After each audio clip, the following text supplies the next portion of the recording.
Hello, hi Keti. Hello. Keti, we are here at the Global Chess League, and you are part of the commentary team. How is London treating you? I love it here. It is fantastic to be at Global Chess League Season 2.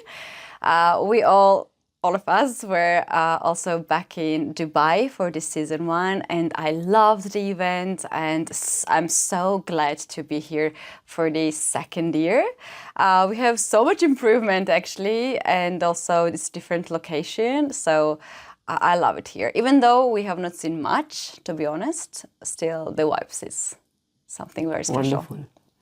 And what about you here? You are like interviewing people, and I think it's a wonderful thing. Yeah, you are on ground and you are live. It's not easy. It's not easy. It's not easy. I, of course, prefer to do chess commentary because I think that's everyone's comfort zone because we talk what we know. And when I have to interview the players, it should be like proper question, of course, interesting question. And sometimes I'm getting the information just seconds before the live, so I have to very quickly adjust to that. Because there are guests, and if you don't tell their name properly or their designation, it can be very insulting. Yeah, I just learned that I pronounced today one of the guest name wrong today, which I apologize, but like I'm doing my best because sometimes when the live start and you have live, it's so much pressure on you and you are thinking about many things. Also, there is another thing that I have. Additionally, I'm announcing the players when they're walking out. Yes. So this is the first time I'm doing it. It's such a great experience. But first day, I had funny moments when I was announcing the players and I was standing very close to them, and suddenly we had these fireworks and I was so scared. I was not expecting that. I had no information about that, and I thought that it will burn my hair or like it was too much fire, and I got so scared of it. But it was also funny. Did you run away or something? Yes, yeah, I ran away. Oh my God. I was just running away. Yeah, that was a bit silly, but I was really scared. But it's something to laugh about in the end of the day. And the third thing what I'm doing here is I am interviewing the coaches of the teams. So after they have the toss and when they know the colors, then I'm interviewing the coaches. And I always try to get some info from them because we always want to know how they're doing, how they're feeling. They have these superstars, Magnus, Hikaru, MVL, Anish, and also Anand. Of course, we want to know how they are bonding with the others. So first few days, they were a bit secretive, to be honest. They don't wanted to share much. And then third day, I told them that it's enough. Now we have to talk. And you have to be very open and honest. You have to give me some like inside information. And like these people are so great, amazing. They are super nice. And actually, I have so much fun with them during the interviews that in the end of the day, it's this tough work turned into really nice work, and I really enjoy that. That's so wonderful. And Keti, you know, I've been seeing you in the chess world at tournaments for now more than maybe 5-6 years, even more than that. And I was curious, you know, to know your life story, and I'm sure that a lot of people out there want to know it. So the first question that comes to my mind is about your second name. It's a very complicated second name. Is Tsatsalashvili correct? Yeah, Yes? in a way, yeah. What's the right way to I have a question. Can I ask you a question? Yes. Should I look at you or to camera? You can look at anywhere. I was like up and down. Okay, At me is fine. Okay, At the camera is also fine. It's almost the same. Okay, we'll work on you and I'll talk to you too. So yeah, my last name, it is Georgian last name, and it sounds like totally different. You have never heard this pronunciation. It is Tsatsalashvili. Can you say it? Tsatsalashvili. Yes. But to make it easy for people, I always say tsu because like it's much easier for them to pronounce. So I say Tsatsalashvili. Yeah. Oh, But yeah, I whatever, didn't- however I people didn't are. understand the difference. What's the right way? Tsatsalashvili. It's Oh, stronger tsa. sound. Oh, that's a tough one. And like, is it the second name is like your family name or Yeah. what is it? Yeah, it's our family. So it's like everyone in your family has this second name. Yes. So where are you from in Georgia? So I grew up in Tbilisi, but I am from Keti region. And I'm proud of that because it's a beautiful region with amazing people, great food, and wine culture. So we have a lot of wineries, and whatever Georgian wine you see, it's from my region. So I'm very, very proud of that. Yeah. So your family is from Keti region, but you were born in Tbilisi. I was born in Keti. Okay. I started my school there, and when I was in the second grade, 7 years old, I moved to Tbilisi. I had also my mom's side there, but main reason to move in Tbilisi was, guess what? Chess. Yes. But it's a beautiful city, by the way. It is, yeah, it's so lovely city. I love to live in Tbilisi. It's a small town, you know everyone, you know everything, and it's also multicultural. It's also surrounded by mountains, right? Yeah, Very yeah, much. yeah. And a lot of, as you said, multicultural. Yeah. You don't feel that, like, whoever you are in Tbilisi, you will feel at home. Wow. Yeah. So you are saying that you learned chess when you were what, 5 years old? Actually, I don't really have this memory when I learned because in my family it is mandatory to have a chess set open at the coffee table. Yes, we have always chess sets. We love card games. We have other table games. We have a lot of newspapers and books. So all the kids in my family knows how to play chess. Oh. And there was a tradition back in those days. We have big family and we had a lot of celebrations and we had a lot of guests. And I remember that while people we were preparing food, we were always preparing fresh food. Some of the guests were waiting for this. And to play chess was the activity that they were be busy before we were starting dining. Oh. And it was mostly men's game. But my grandmother is the reason why I play chess, and she was only woman sitting there beating every man Really? or fighting with everyone Wow. about chess. Yeah, it was. I have this in my memory that a lot of guests around one small table and my grandmother playing. So I learned probably from there, so I was around it. But was your grandmother like a strong player? For her generation, yes, and she was also playing in our region. Some of Really? yeah, She was a had tournament medal. player. Yeah, she got medal even. Oh, so you know we Yeah. have these like when we were streaming, we had these jokes like Rajabau's grandmother and so on. She's very strong. In your case, it's really Yeah. your grandmother is a strong player. Very strong, and her brother is even stronger. So it took me a lot of years to beat them. Oh, Really and strong. your parents never learned chess. Oh, we all no. They all know, but they they're not know. very They're not very competitive. good. They're not They will not say like, okay, let's play chess because we have big line of the people in the queue who wants to play chess. And in fact, my grandmother, she used to play online chess as well on chess.com. Her rating is 1,800. Really, right now? Yes. And how old is she? She unfortunately passed away 2 years ago. I told you Sorry about for this. that. Yeah. Yes, yeah. It was right before the World Championship match that I was hosting. And when I was checking everything, and I checked that the day she passed away, she beat 2 people at that day. What? She played chess and she won. Seriously? Yes. She played chess on the day she passed away. Wow. Yeah, in the morning and then in the evening she passed away. So for me, these two games are something very special. Wow. Yeah. That's so beautiful. Yeah, and a funny thing about this, she retired from her work when she was 70. And in Georgia, the retirement age for women is 70. So, yes, 60. So she was working plus 10 years. She was really, really good.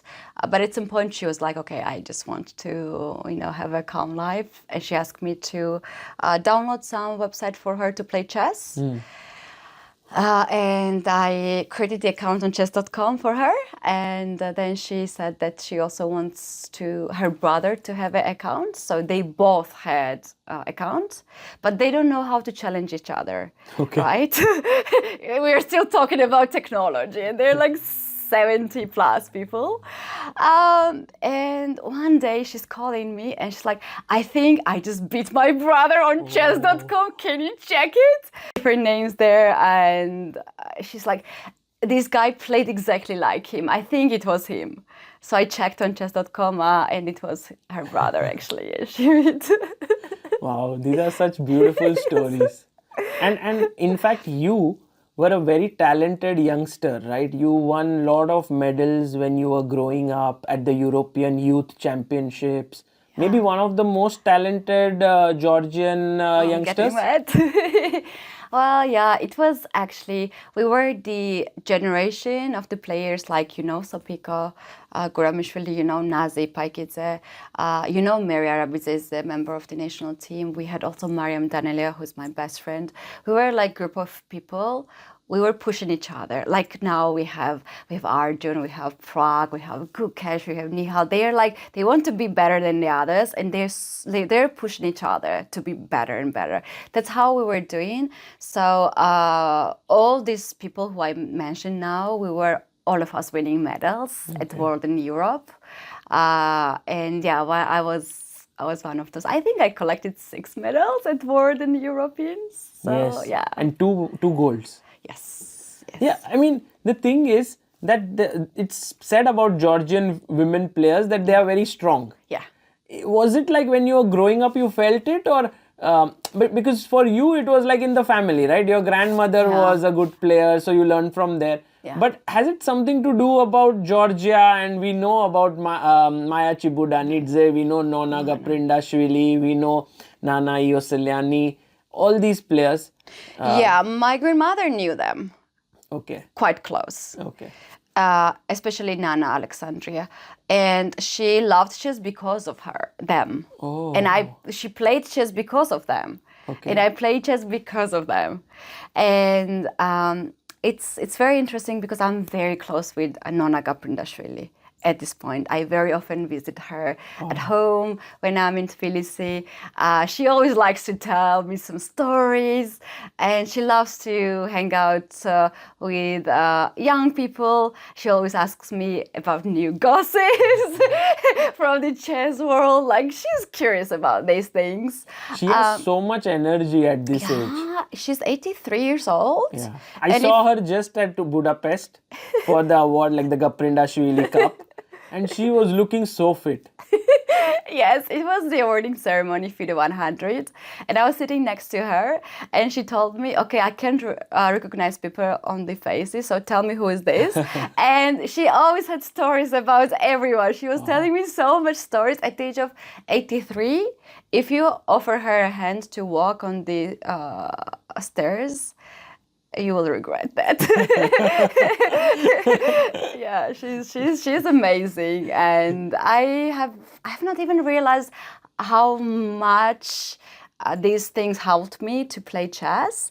And there was at some point, someone told me like, "Wow, you're so lucky to be around Nona Gaprindashvili." Oh, I posted the selfie with her, and I got this comment, and then I realized that, oh my God, it's actually true. I'm making selfies and visiting her home. And for many Georgians, she's a legend. So yeah, it's a great thing. I guess for many chess lovers across the world, because she kind of dominated the world of chess for years. Until I think Maya Chibudanidze beat her. Yeah. Until then, she was the best. Yeah, and also Maya had influence of her. So Of course. yeah. Because she was also from Georgia. And but is there something like a reason why chess is so popular amongst Georgian women? Because there's also Nana Zagnidze, Yeah. there's Nino Batsiashvili, there is Bella Khotenashvili, and all these players. Yeah, it is quite prestigious to be a chess player in Georgia, especially women. So myself, I had a lot of open doors at any work I wanted to apply, and they were like, "Oh, you're smart. You're a chess player, world champion," and I was like, "Okay." So they have this very nice acceptance of Georgian chess players, and it used to be very popular. It used to be super popular and prestigious to be the chess player. Yeah, it's a huge tradition of chess. And is it still the case, or is it now kind of reducing? In my opinion, it is fading away, unfortunately, in But why? Georgia. I think this is always like that. When you have a strong generation, then the other generation is always under the shadow of this generation. And like, to be honest, we like all the players in my age, we just decided to do something else because we were not given enough chances when we were kids.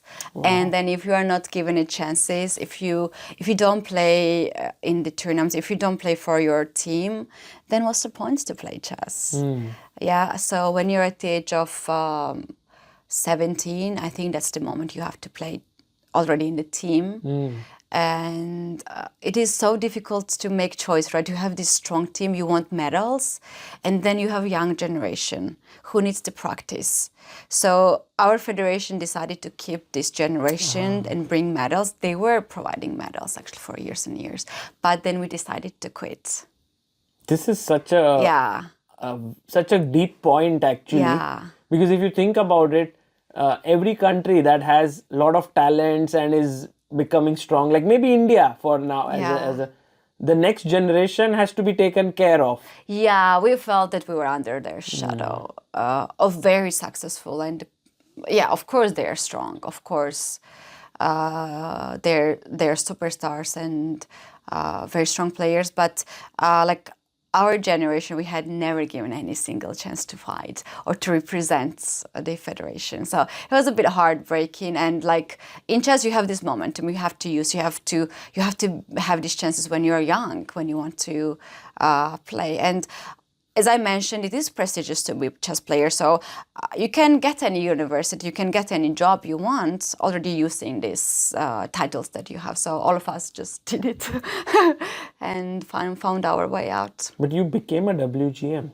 I became WGM when I was winning these tournaments, actually. So how old were you when you became? I was 16 years old when I got. Back in those days, it was a big thing, It's a to be huge honest. thing, right? Now when I'm thinking about this, 16 years old is like, old. No, but still, I mean, 16. It was huge. That's like 2007 or 8, right? Yeah, yeah. That's huge. It was huge. And then I remember that I got this title on the papers when I was 17, but in June. And I became 17 in June. So that was pretty huge. And also, we're talking about this, to earn the norms, you have to play abroad, right? The tournaments where others are also, like foreigners are playing. You need the different criterias. And at that age, I could not really travel without support of the federation, right? My family was supporting me, but it is tough to get any title.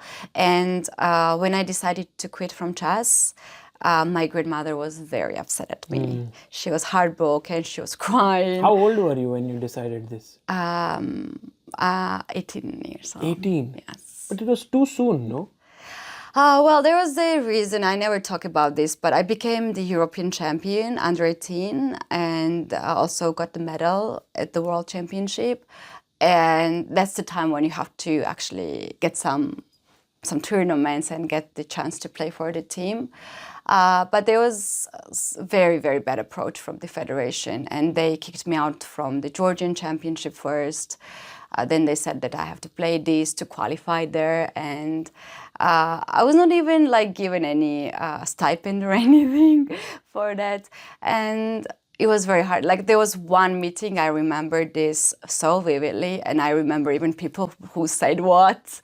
And at the day, I just decided I cannot stay in this world. It's just too much to handle. And it was my friend, and we were like, promise me that you will leave this and you will like find your way. And after that, I was looking for the universities, and like one day I just decided to quit because it was too heartbreaking for me. After becoming a European champion, I decided to quit. It's like at your peak of your strength, you quit chess. Yes. Did you never feel like going back? I don't regret it. I don't regret it at all. And I think that's the best decision of my life, because I have a happy life now. And yeah, it is what it is. I think if I have been given a chance to play a little bit more, I would enjoy it, because I love to play chess. I did see you in action last year in Düsseldorf, where you did play a very good game to beat a strong player. Sarah's a good friend of mine, and she's like, I was not even upset. The game was so beautiful. You played so well. I was just enjoying myself. Yeah. I play like a few times, and when I you play, are an attacking player. Oh yeah. No? Yeah, Oh, you love to attack. Yeah. That's how you win. Is there any game of your attack that comes to your mind, like your best game? There's one game that I'm very proud of. I played that when I was 13 years old. I sacrificed 2 rooks on F3 to open up the king side. It was like a really good game. And where was it played? It was World Championship under 14, and it was with black pieces. It was my first medal there. That's really nice. Yeah. And who was it that taught you all these, to attack, and like, did you have any trainers, any good coaches? Yeah, I think I was lucky with the coaches, because whatever I know from these first coaches. And a funny fact is that my very, very, very first coach was the same coach of my grandmother. What? Wow. I mean, I'm the sure guy was really old. It was so funny. It was really like, it's so weird story, like me in chess and my grandmother. So that's how it started. My grandma brought me to her coach.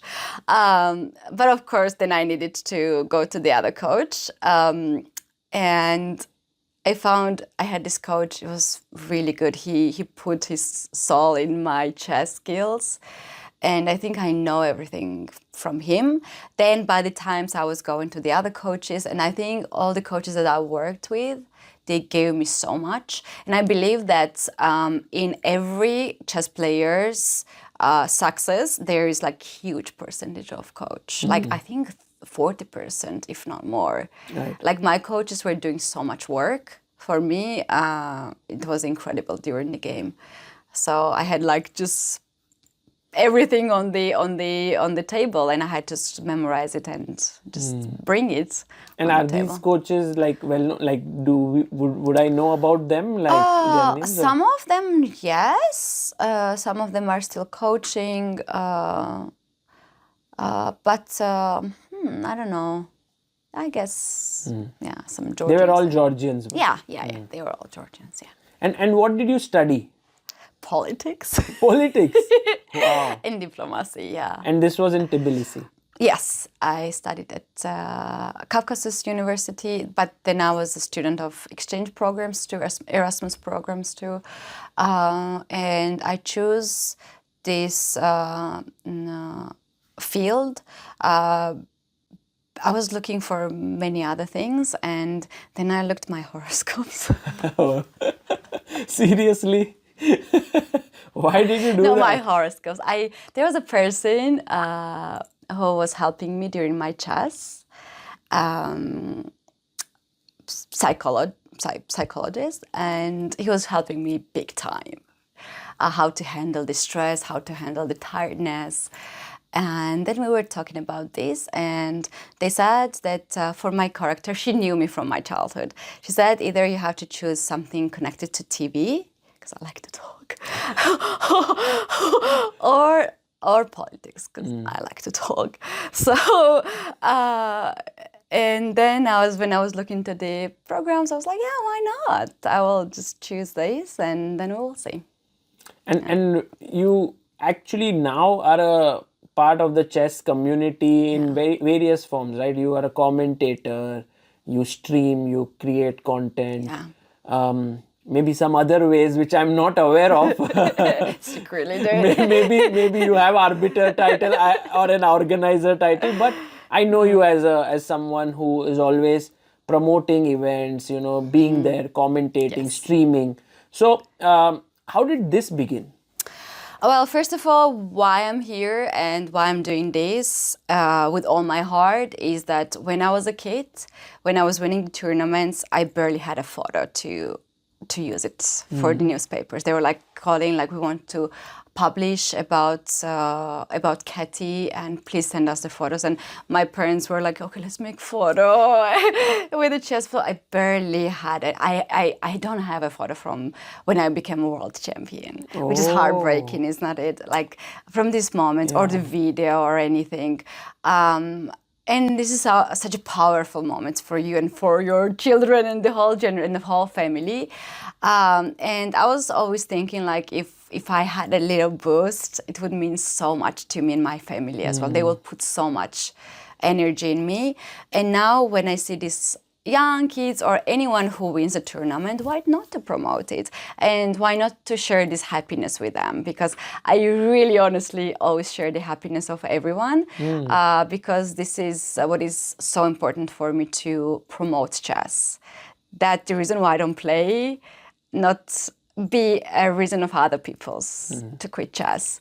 So that's why I really love this job. So what happened with you? I don't want to happen to any child. Yeah, it's quite heartbreaking for me. And when you're promoted, when you're already well known, there's like your photos are everywhere. Now social media also helps, of course, big time. You have more reasons to stay, right? True, absolutely. But what was your first project like in this field in chess? Crazy World Cup right away. Really? Yes. Which one? 2017. Seriously? Because for Amruta and me also, that was a very important event. Because that's when our YouTube channel we were like at 800 subscribers at that point. Oh my God. So maybe for both of us, it was a very important event. It was. Because I saw you there for the first time. And I think you were commentating there with Ivan Sokolov. Ivan Sokolov, Gena Sosenko, and then Miroshnichenko. They were three. And I hated it, Sagar. I hated every day there.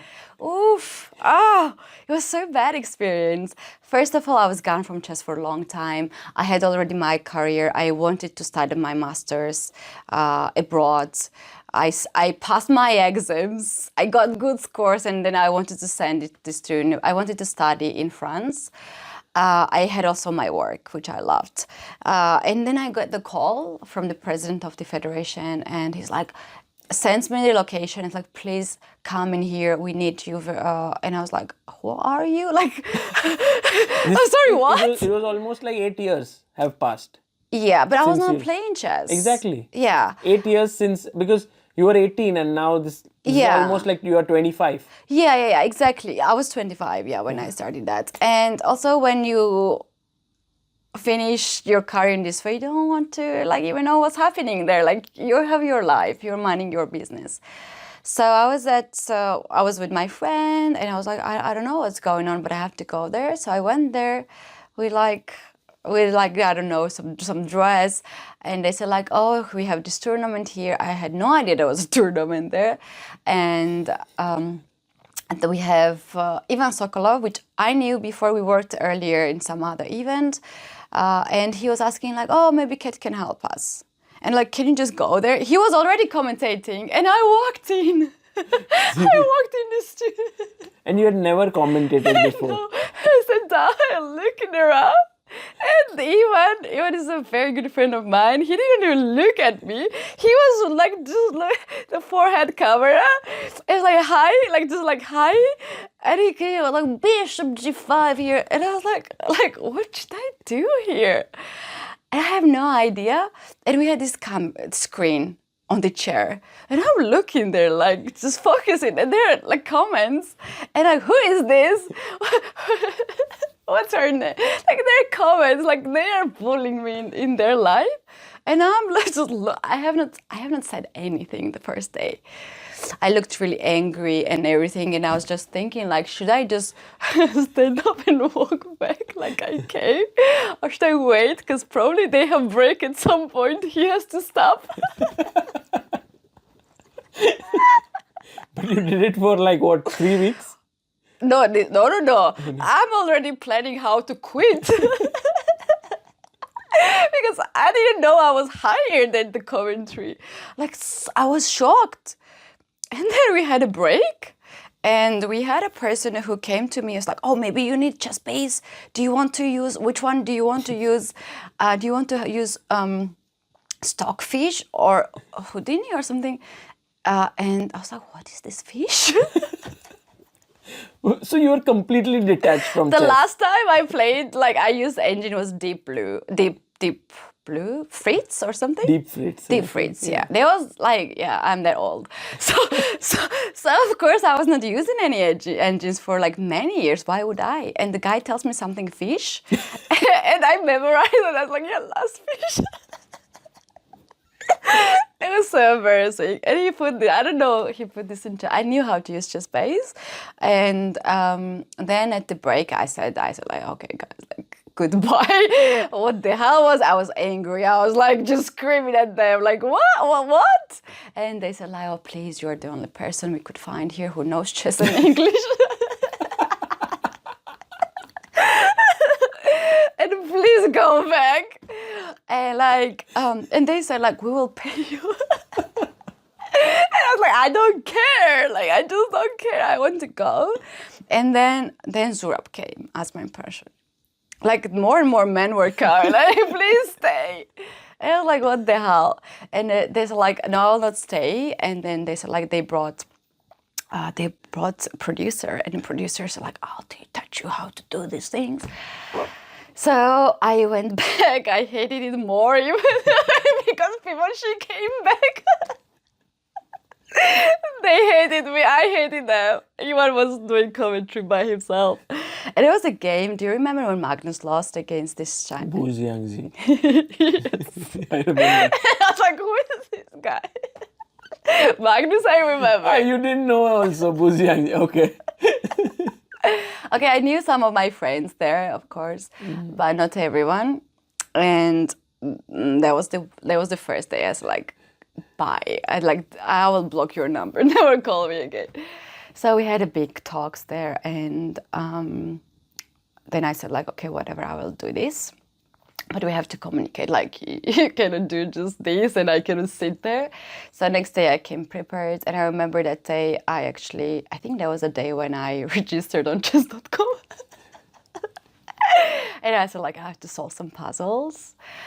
So that was my routine for like a month. Wow. It was like 27 days. I was doing 1 hour every day. I was not getting off from. I had a timer, and it's like from 8 to 9. I was doing every day the puzzles, and then after 5 days, we hated each other. Me and Chad, we hated each other. It was like a mutual feeling. And after that, then people started to like, oh, let Keti talk. Oh, she's good at tactics. Oh, she can spot these things. And people wanted my voice, and that was really cool. And I was prepared. I had like makeup, and I had proper dress. And then our agreement was that I would stay there like first 10 days or something. And then they had Sosenko come into this. And then it went so good that everyone asked me to stay. They said, we will pay you more. I spent my whole summer with these things, like, oh, Jesus. And then I remember these two guys left, and Miroshnichenko was coming, and he texted, and then I said, like, enough now. And he was like, please stay, like, I cannot do this alone, it will be more fun.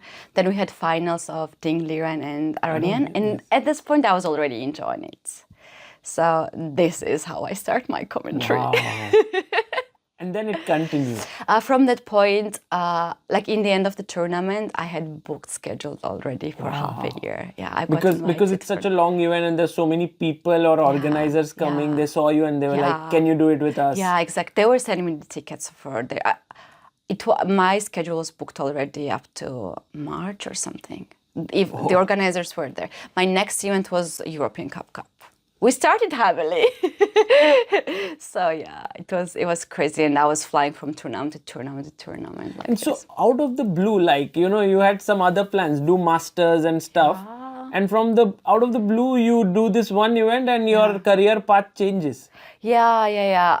Well, this exam that I passed, and I was preparing for this, and it was so important for my career. 2 years passed so fast, I couldn't even felt. Really, in chess. Yeah.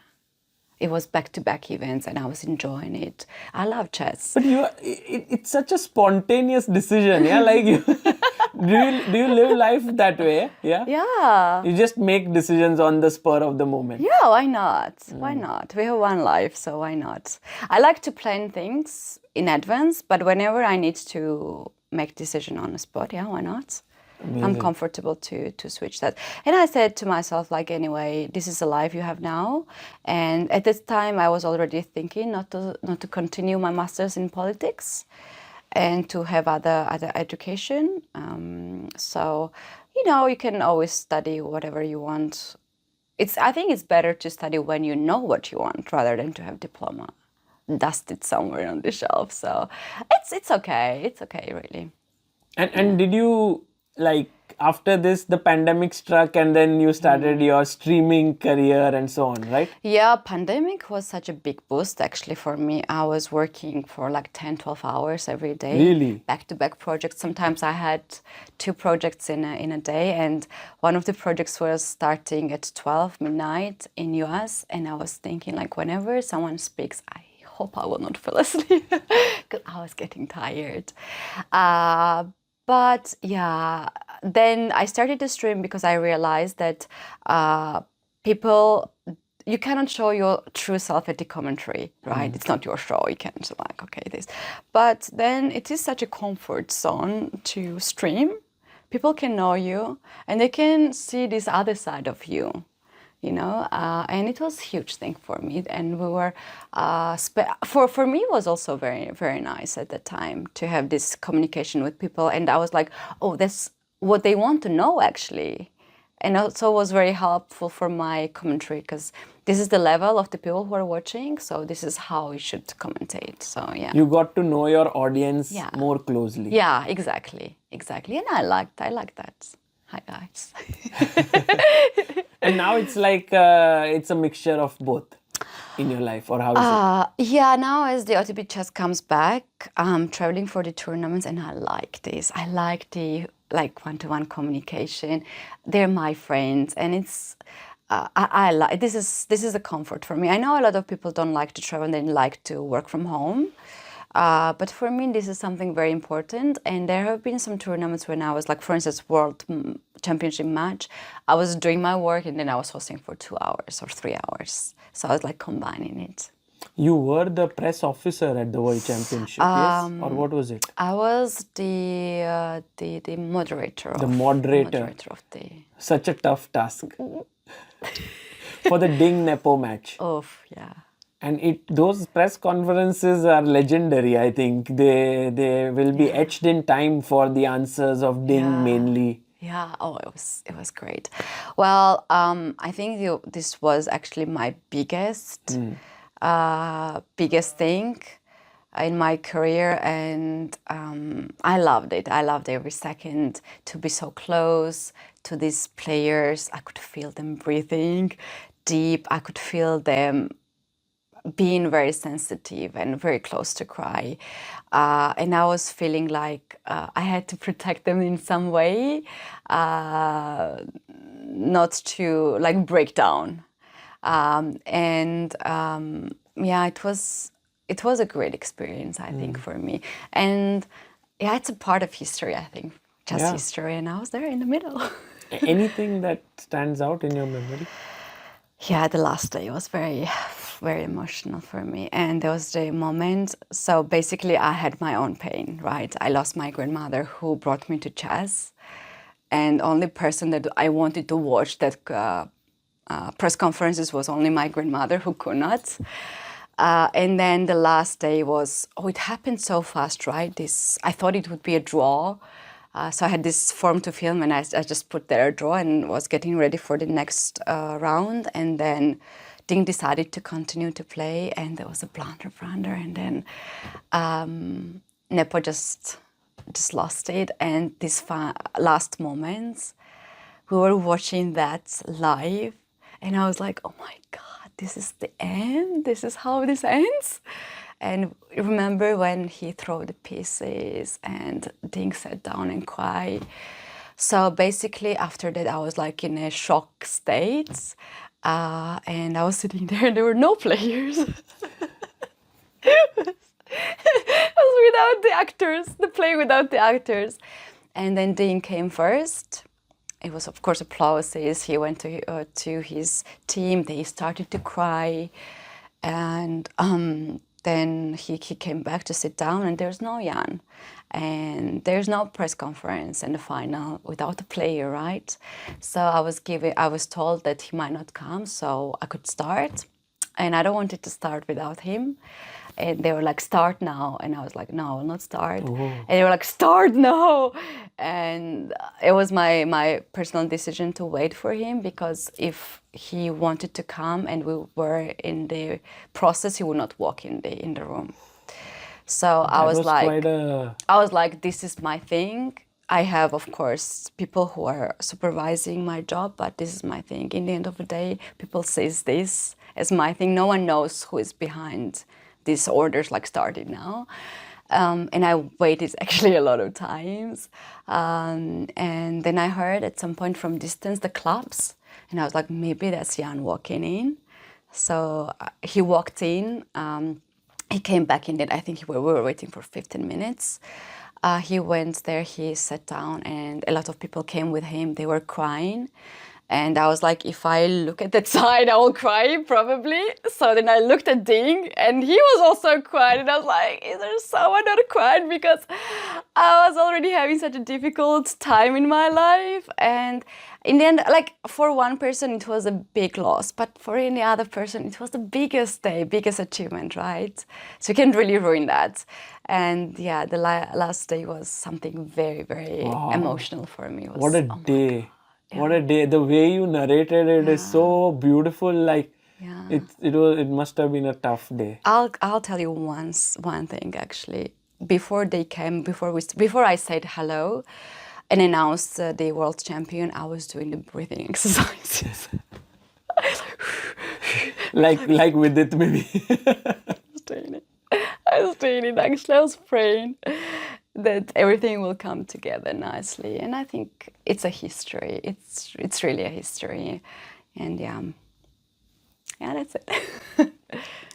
It's so amazing how you are contributing to the world of chess in this way through your own personal experiences, and I think you are a very, how would I say, an emotional person. Oh, yeah. So whatever touches your heart, you do it that way. Yes. Yeah. Very emotional. So where do you see yourself going, like forward? Do you have anything thought out, or you are just like flowing with the flow? How is it? Yeah, flowing with the flow era ended. You like to do things until some point, and then you have to just settle down with your mind. I am very emotional in general, and this has been a problem for me in life. You can imagine, but sometimes it can also be helpful for me because whatever I'm doing with all my emotions, and that's what I want sometimes to have. And from now on, the thing is that it's so interesting. Like I would never imagine that I would come back to chess. I said, like, I would never go back to chess. I hate this. I really hate this one. And then I'm here, right? So I really don't know what will be the next. And I believe that life is beautiful and it brings us the opportunities. We have to be just patient. And I think we have to be open-minded with everything, like new experiences. And also, there the life is not beautiful as I'm describing right now. There are some challenges in my life. Like last year was even like biggest challenge for me, even though I had the peak of my career. And then it went all the way down. This was somehow a big break for me to open my eyes. Can you tell us a bit about it? Because as you said, you were the moderator for the World Championship match. Yeah. It's like millions of people are watching you. Yeah. Every word that you speak is analyzed and so on. And from there, what happened? Like did they... The thing is that I believe that if you want to build the career of a person and just to create some role, you have to give an opportunities to people. And it's okay to, like, it is an experience which I have to use for the future projects, right? It's not something like you can be at every project. You have to be every project because you are experienced. And with this, I think I've been actually damaged. My career has been damaged in a way. And now if I want to go up again, I have to work a lot and go again this thing. But it's okay, I guess. It's okay. Maybe it's time for just something new, something more exciting. And anyway, I am involved with a lot of big projects. Here, for instance, is like a huge thing. I did also Cadre Masters and I loved it. I loved their everything. Also tried a bit different things there too. I was a part of Norway Chess. I love Norway Chess. So somehow I got out from my routine and I got myself into like huge projects that I like. So maybe I needed this. It could very well happen that very soon you might also start doing something of your own, like creating events or something of that sort.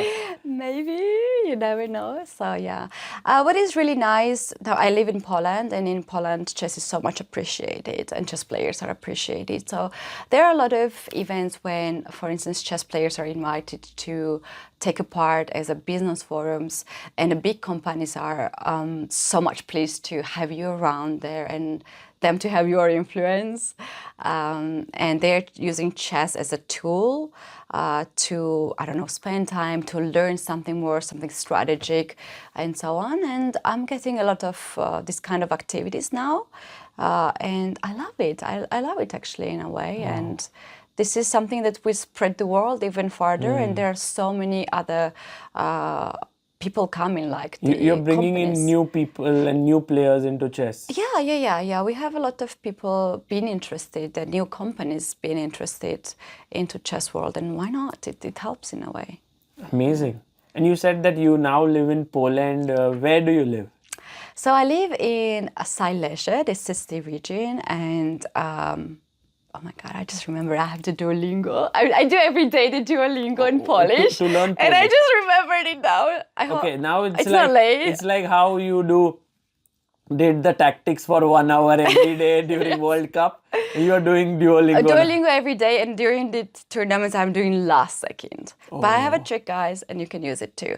Whenever I'm traveling for chess tournaments and I can't make it on time, I go to the settings, I go to time, and I switch back to New York time, which is like 6 hours earlier. I do my Duolingo, then switch it back. So you want to keep your streak intact? Yes. And how long is your streak? Maybe someone says that's a cheating, but it's not cheating. I'm still learning new things. Yeah. So I have 210 days right now. Oh my God. Yeah. That's a lot. Yeah, in Polish and Spanish. But you can speak Polish now? Troszkę. That means a little bit, yeah. But how did this happen, like to come to Poland and to live there? So I live in Katowice, and I love my city. It is not a historical city like Krakow or Warsaw, which has this beautiful history. It's rather new city.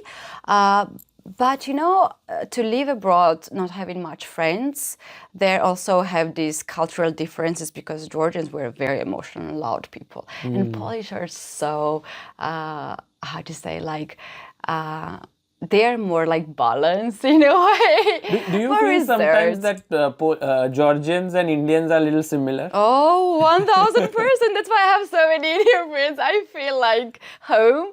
Also, we have so much like similarities with the cuisine and these spices. So yeah, we have this Right. character. And then Poland is way different, the opposite. So at the beginning, it was a challenge for me. I had no friends. It's so cold country, and if not COVID, I was there because I couldn't fly back, basically. It was very difficult, but now at this point, I can't imagine to live anywhere else. I love my city. I love the people there. And I also learned how to dress warm clothes. I bought actually warm clothes and it's not so cold anymore. So it is really okay. It is really, really okay now. And yeah, that's my home. I call it a home. Wow, beautiful. Yeah. Keti, this was like an amazing chat. Yeah. You know, you are not afraid to speak your mind. You speak what you feel, and I think that's very rare. And I think through this maybe roughly an hour that we We're spoke. talking 1 hour? Yes. Oh gosh. For an hour, I kind of got to know so many new things about you, so many different things. Yeah. It's so amazing. I never knew that you left chess when you were 18. Yeah. And yeah, this is brilliant. So thank you so much for sharing this with all of us. And also, we hope that you are able to keep continuing this journey in the world of chess to make it more Yeah. popular. Yeah. Thank you, Sagar. And also, like, I have such a big place in my heart for ChessBase India. What you guys are doing this. I know how much you're doing. People also knows that, but like we actually see how much you work, and this is such a big thing for like it helps to everyone, chess players, around like Indian players, and but not only Indians. Like it also affects me in a way because you're making chess popular.